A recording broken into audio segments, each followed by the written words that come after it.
이마트에서 이제 금요일 장 마감 이후에 나온 이슈를 한번 보겠습니다. 일단 신세계의 이제 정용진 회장이 이마트 지분을 이제 전량 인수한다라는 소식이었어요. 네, 모친이 가지고 있는 이마트 지분 10%를 이제 전량 인수하는 것인데, 이제 인수에 따른 배경과 이제 그게 시사하는 바를 한번 볼게요. 뭐 결론적으로 말씀드리면 뭐 신세계그룹의 계열 분리가 좀 본격화되는 것이다라고 보시면 되겠습니다. 그래서 관련 내용 보면. 정영진 회장이 이제 모친의 이마트 지분 10%를 전량 인수한다라는 내용이었는데요. 이마트는 10일 정영진 회장이 이명희 총괄회장이 보유한 이마트 지분 10%를 매수하는 내용을 골자로 하는 거래계획 보고서를 공시를 했습니다. 이게 의미하는 바는 앞서 말씀드린 대로 신세계그룹의 계열 분리가 공식화된다라는 건데, 일반적으로 이제 계열 분리는 긍정적으로 해석하셔도 좋습니다. 왜냐면 한국은 이제 재벌 사회의 구조잖아요. 그 다음에 뭐 요거랑은 좀 별개 얘기지만 순환 출자 구조에 대한 문제들이 계속해서 좀 부각이 되고 있었잖아요.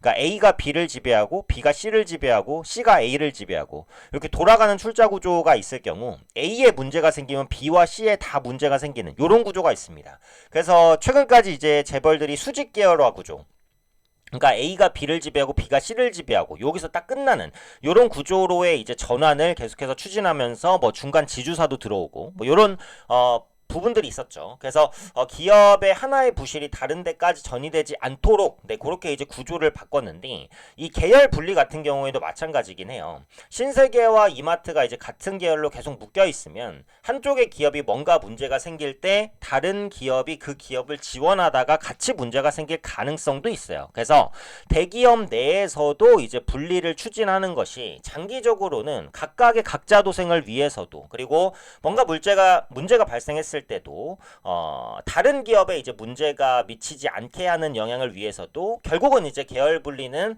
긍정적이라고 생각이 돼요. 네, 그리고 요게 의미하는 바는 또 있죠. 그래서 이명희 총괄 회장이 이제 물러나고 사실상 정용진 회장이라든지 아니면 정유경 회장에게 조금 더 힘이 실리는 경영이 본격화된다. 요런 걸 시사할 수도 있습니다. 그래서 어찌되었던 간에 이번 지분 매입 이슈는 이마트 자체적으로 보면은 뭐 나쁠 것은 전혀 없는 이슈다. 이렇게 보시면 될 것 같고, 중요한 게 이제 한 주당 매입 가격이라고 생각이 되는데요. 한 주당 매입 가격이 지금 보시면 어때요? 네, 76,800원입니다. 그러니까 이게 이제 괜찮다고 보는 게, 현재 지금 이마트 주가가 이게 훨씬 안 되잖아요. 네, 현재 이마트 주가가 64,800원이잖아요. 64,800원. 근데 지금 이 가격보다도 훨씬 더 높은 수준에서 매입을 하는 거잖아요. 76,000원이니까 요 정도죠. 이렇게 훨씬 더 높은 가격에서 매입해도 절대 비싸게 매입하는 게 아닙니다. 왜냐면 최근에 이마트 주가가 너무 많이 빠졌기 때문에, 그죠? 주가가 이렇게 많이 빠진 상황에서 지분 매입을 확대하는 것은 상당히 현명한 전략이죠. 현명한 전략이라고 보시면 되겠고, 이번 지분 매입을 통해서 정용진 회장의 이마트 지분율은 기존 18.5%에서 28.5%까지 높아지기 때문에 1인 체제의 그 지배력, 기업에 대한 지배력은 더욱더 높아지게 되는 것이다. 이렇게 보시면 되겠습니다. 주가가 많이 빠졌기 때문에 현재 주가에서 프리미엄을 주고 매입을 하더라도 절대 주가 수준에서는 그렇게 크게 부담스러운 상황은 아니다라는 거죠.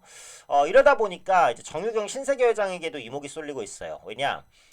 이명희 회장이 이마트 10%, 신세계 10% 지분을 보유하고 있었는데 이마트 10%를 일단 정영진 회장한테 넘기는 거잖아요. 그러니까 결국 신세계 10% 지분도 정유경 신세계 회장에게 넘길 가능성이 높다라는 거죠. 그래서 업계에서는 이걸 시간 문제라고 보고 있다는 거고, 매매 가격이 적당한 시점을 고려해서 매입에 나설 것이다. 근데 지금 상황 보시면 신세계 주가도 워낙 안 좋죠. 유통주가 이제 대부분 안 좋아요. 신세계 주가도 정말 많이 빠진 위치이기 때문에 현재 주가 수준에서 프리미엄을 좀 주고 뭐 14만원, 15만원대에 매입한다고 해도 그렇게 큰 뭐 비싸게 사는 그런 상황은 아니라는 거죠. 그러면 신세계도 조만간 이런 매입 공시가 나올 수 있습니다.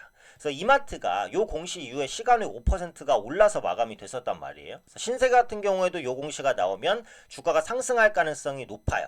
그래서 이 기대감 때문에 신세계도 시간에 약간이지만 올랐고, 그 말은 뭐예요? 신세계에도 관심을 가져야 된다. 요 말입니다. 그래서 이번 기회에 이제 한 주당 매입 가격 76,800원, 현재 주가보다 프리미엄을 주지만 그래도 워낙 낮은 주가였기 때문에 부담스럽진 않다. 뭐 좋은 결정이다. 저는 이제 개인적으로 이렇게 판단을 하고요.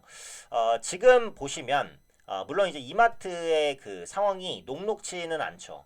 일단 유통사 계엄 쇼크 현실로 이마트 12월 매출 10% 넘게 줄었다. 요게 이제 윤석열 계엄 이슈가 있은 다음에 유통주가 제일 직격탄을 맞았죠. 외식 업체들도 그렇고요. 최근엔 다시 살아나고는 있지만, 그러다 보니까 이런 부분들의 악재가 또 실적에 단기적인 악영향을 좀 끼칠 수밖에 없을 것이다 라고 보지만, 단기적인 모멘텀도 있긴 합니다. 뭐냐면 이제 이번 달에 있는 설 연휴예요. 그래서 올해 설 선물 한정판 컬레버 초저가 열풍 뚜렷이라고 해서 이제 설 선물 세트에 대한 예약 판매나 이런 부분들이 진행이 될 건데, 요때 이제 이마트나 신세계, 뭐 롯데백화점, 현대백화점의 실적이 단기간에 펌핑되는 그런 부분들도 있습니다. 그래서 1월 달에 단기적인 뭐 실적 상승이라든지 이런 부분에 대한 기대감도 좀 가능하다. 이렇게 이제 보고 있어요. 다만 이런 악재들도 어쨌든 이마트의 주가에는 많이 반영이 돼 있다라고 생각을 하고 있기 때문에 장기적으로 이마트의 주가 방향성은 상방으로 보셔도 크게 문제는 없다라고 생각이 되고요. 항상 이마트를 말씀드릴 때 자산 가치를 언급드려요. 지금 시가총액이 현재 주가 기준으로 1조 8천억인데 정말 싼 위치거든요. 그러니까 PBR 기준으로 지금 0.16배, 정말 극단적인 저평가입니다. 주당 자산이 40만 원이 넘는데 주가가 6만 4천 원이에요. 쉽게 말해서 6만 5천 원에 요거 사면 40만 원의 자산을 가져올 수 있다. 뭐 대충 이렇게 이제 해석할 수도 있는 건데, 이마트는 좀 자세히 분석해 보면요, 지금 가지고 있는 이 자산 있잖아요. 요 자산의 대부분이 부동산입니다. 그래서 상당히 안정적인 자산이라고 보시면 될 것 같고요. 이마트는 부동산 자산이 엄청 많아요. 왜 많을까요? 당연하죠. 전국에 이마트가 얼마나 많아요. 그것도 요충지에마다 있습니다. 이마트가 땅값 비싼 데 있다는 거예요. 그리고 이마트가 가지고 있는 토지가 어느 정도예요? 이마트 가보셨죠? 엄청 큰 데가 많습니다. 그죠? 그게 전국에 분포하고 있잖아요. 그럼 그 땅값만 해도 어마어마하다는 겁니다. 지금 시가총액이 1.8조 원인데 이마트가 가지고 있는 부동산의 장부가액만 10조 원 가까이 됩니다. 장부가액만 10조 원 가까이 돼요. 이걸 현재가로 환산했을 때는 거의 100조 원에 육박한다는 분석도 나와요. 아직은 자산재평가가 본격화되지 않았지만 자산재평가를 하는 시기가 오면 그때 이마트 주가가 한 번 더 움직일 가능성이 있습니다. 부동산이 이제 공시지가랑 실제 매매가가 현격하게 다른 거 아시죠?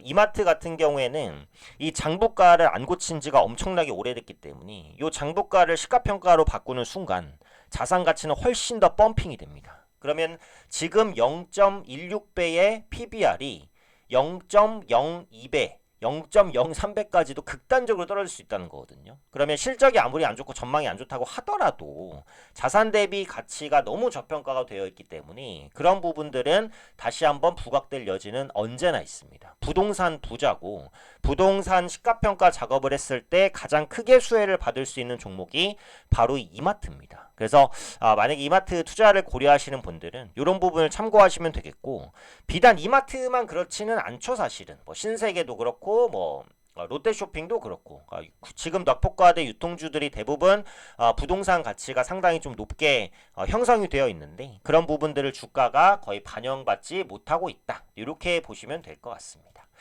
그래서 최근에 이제 이마트 같은 경우에는 중국 관련된 이슈 때문에 급등했다가 또 이제 뭐 시너지 없다라고 하면서 급락했다가 뭐 난리를 치고 있는 모습인데, 월요일날 상승 출발을 할 것 같긴 하지만 그럼에도 6만 원대잖아요. 주가가 여전히 싸기는 합니다. 그러니까 장기적으로 계속해서 관심 가지셔야 되고, 그 다음에 이번에 앞서 말씀드린 대로 이마트 지분 10% 매입 이슈가 있었잖아요. 신세계 지분 10% 매입 이슈도 아마 나올 가능성이 높다라고 말씀을 드렸죠.